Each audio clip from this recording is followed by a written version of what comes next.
So concerning the nature of these global value chains, the trade war and the Sino-US relationship, my basic thesis from my own research and the studies that I have done suggests that uncoupling between our economies is impossible, or at a minimum, extremely difficult and complex.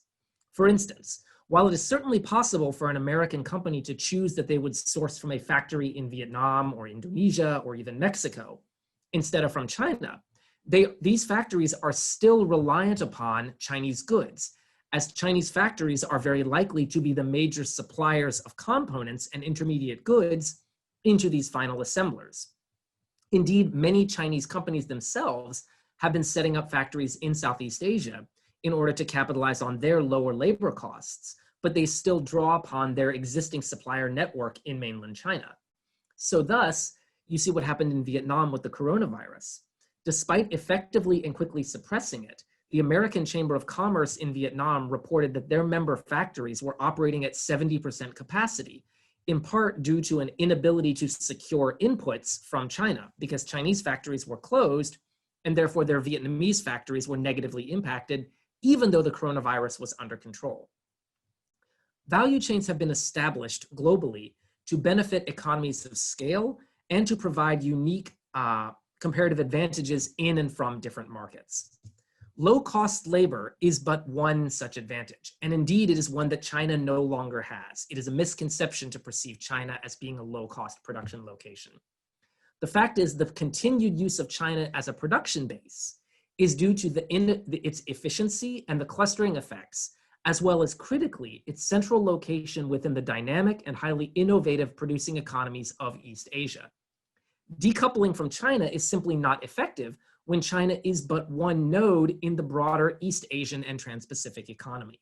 So whether a firm sources from China or Vietnam, South Korea, or Japan, Chinese manufacturers and Chinese-based firms, many of whom I might add are foreign invested and not Chinese owned, these are still very much part of this network. A little known and little appreciated fact is that of China's high technology exports, the vast majority of these exports are produced by foreign invested enterprises in China. Chinese brands and Chinese firms themselves tend to produce, at least historically, many of the inputs and components, but not the final high value branded goods.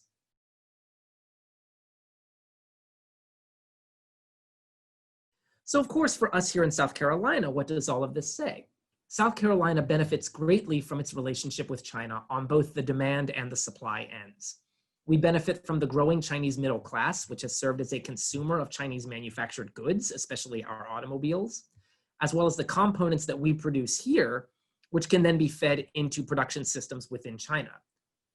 Furthermore, our industrial ecosystem here is supported by Chinese foreign direct investment into South Carolina. Now, why would a Chinese firm choose to come here? Well, number one, we have significant advantages in land, infrastructure, energy costs, and human resources, which make us a very attractive location for foreign direct investment. Our upstate automotive cluster provides a source of demand for Chinese auto parts and subassembly firms. So the same clustering forces that historically have attracted firms to go to China now attract Chinese firms to South Carolina.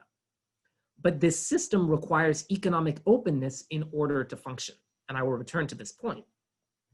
As of 2018, China is the largest export partner for South Carolina, accounting for some 5.6 billion in manufactured goods exports, some 16% of the state total. Chinese firms are the third largest foreign employers in our state, behind only Germany and Sweden. There are over 33 major Chinese investments in South Carolina, among them the 1999 investment by Haier, which is actually the very first Chinese foreign direct investment greenfield in the United States.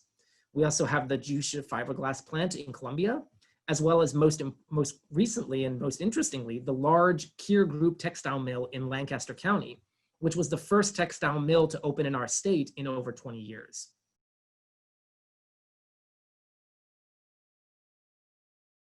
It is one of the truths that we teach in the international business program here is that in order to effectively conduct international business, it is critical to speak and understand the language of that country so that you are able to fundamentally cut through the cultural differences and administrative distances and institutional differences that are going to otherwise obstruct international business. And so in the China-US relationship, on both sides, it is so beneficial to be able to individually speak the language of your business partners. While interpreters are fine and necessary in business, it is one thing to have it in a negotiation pass through an interpreter who often may be hired for their interpretation skills, but not their intimate knowledge of the business itself. And so if your negotiating team includes several of your own employees who speak the language, it gives you that much more nuance and in-depth understanding of the partners with whom you are trying to negotiate. And it makes it that much easier to understand how it is you're going to overcome the challenges that you're going to face in your business relationship. So to that end, as part of our IB program here at South Carolina, we require all of our students to take advanced level language training in whichever foreign language they adopt, whether that be Chinese or French or German or Portuguese, what have you. Because that would be a skill that they will take when they're on a negotiating team or on a fact-finding team or on a sales team. They will take that knowledge with them to help lower that knowledge gap between their firm and their would-be partners or market in another country.